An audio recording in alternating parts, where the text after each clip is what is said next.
maker. No, you don't. And I'm going to tell you why. Because when it comes to the final fit and finish, things of that nature, you don't want to do it.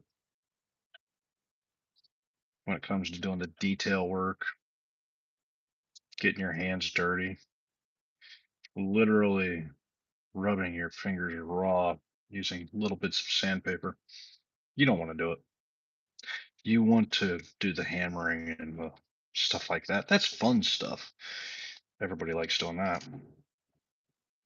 This part, the hand sanding, the final fit and finish, the detail work, the stuff that really makes a difference between a Walmart knife, a big box store knife,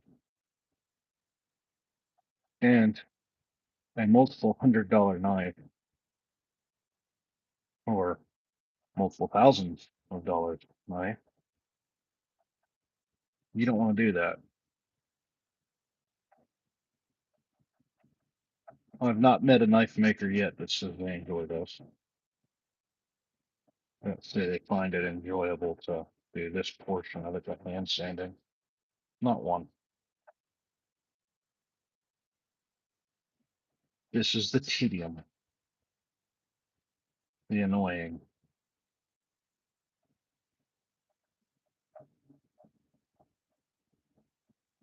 But this is where you make your money.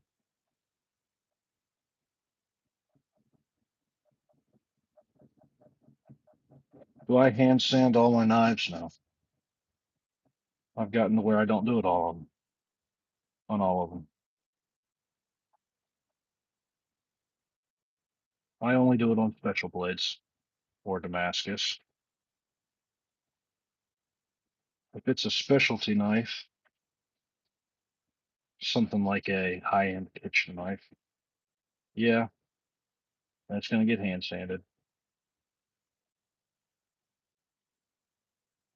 because it has to be.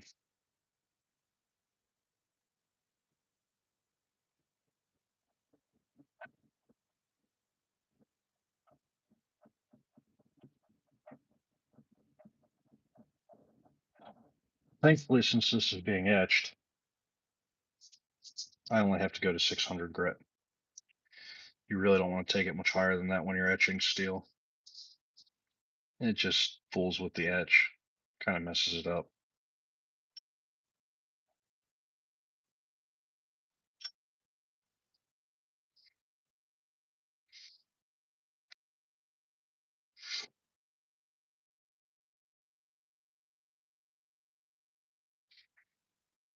This is going to be a beautiful piece.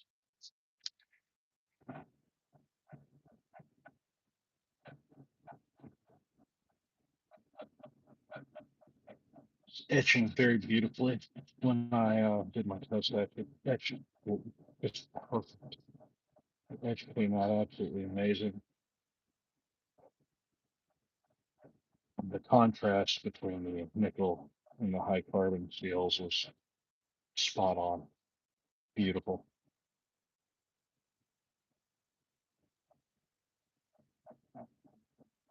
There's a little bit of a randomness to the pattern, which I like and appreciate. Yes, there's consistency in it, but which is what you want. You definitely want some consistency. But having a little bit of a randomness to the pattern, I think, kind of elevates it a little bit, makes it much more professional, knowing that that's a little bit of randomness is not going to be repeated somewhere else, makes the blade so much more personal to the end user.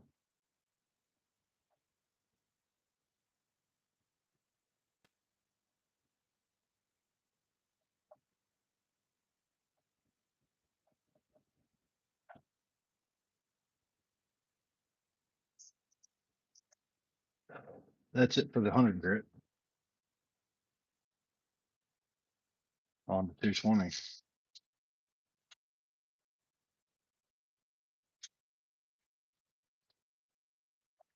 Like I said, everybody wants to be a knife maker.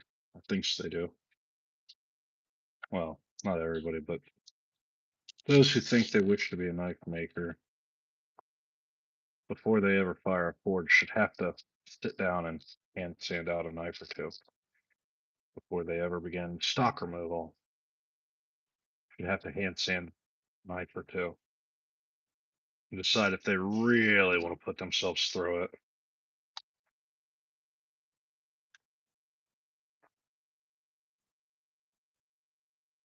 Not fun.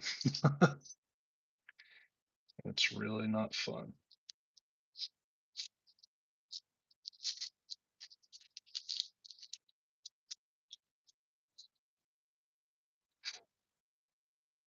But hand sanding, like I said, that's separates the men from boys.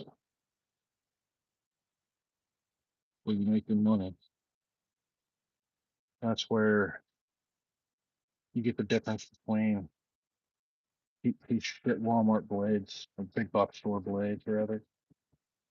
Something that you can buy off a shelf that looks like something everybody else is carrying, and something that becomes one of a kind.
Thanks for the like.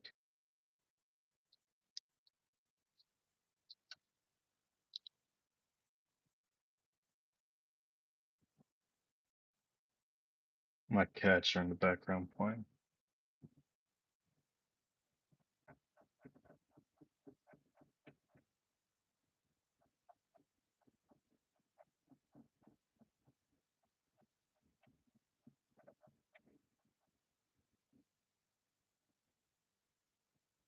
You have questions, feel free to drop them.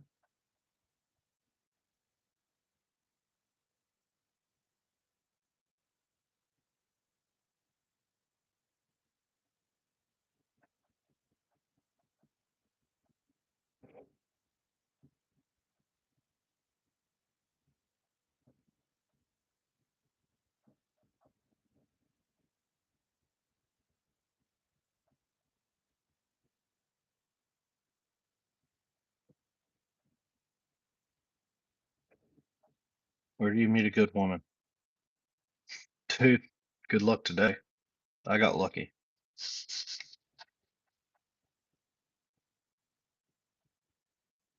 I got lucky.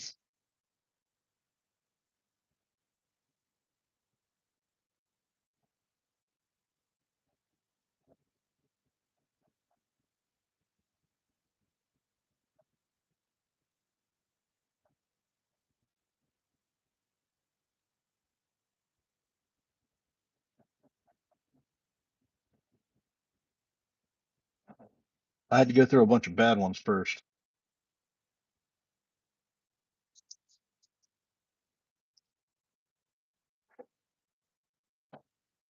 They'd probably say the same about me, though.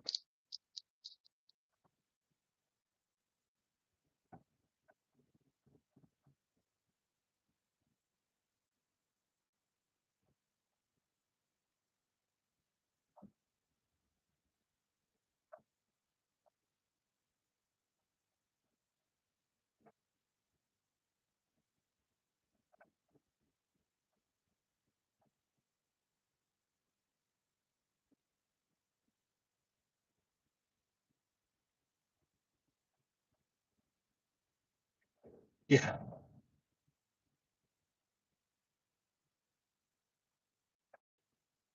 Yep. This is true.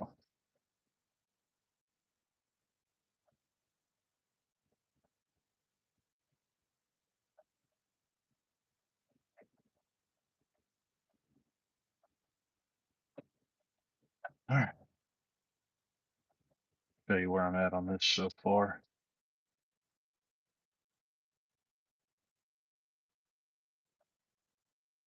There you go. You can see the pattern, kind of. It's hard to make out right now because I'm cleaning off, removing all the oil and etchant that I did from my test etch. Working on cleaning this blade up. Gonna try and get this to as close to a mirror polish at 600 grit as I can. From there, I will etch it again.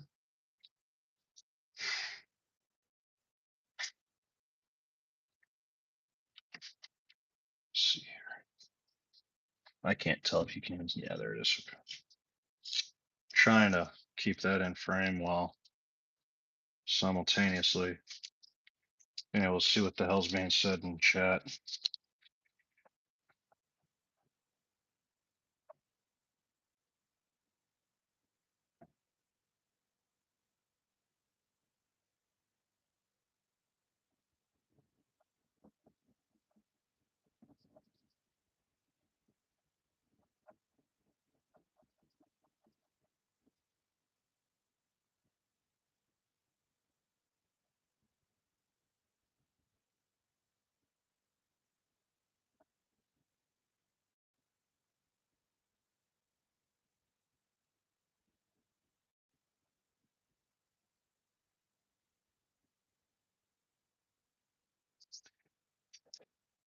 But yep, that's the life of a knife maker.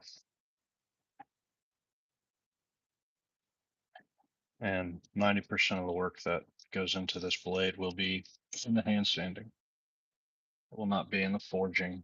It will not be in the grinding, the heat treat temper. This is where the work is made, where it's done. So I'm going to take off on this. Hopefully, you guys enjoy your day. I hope I've given you a few minutes to see why you don't really want to be a knife maker. Everybody thinks they do until they have to do this.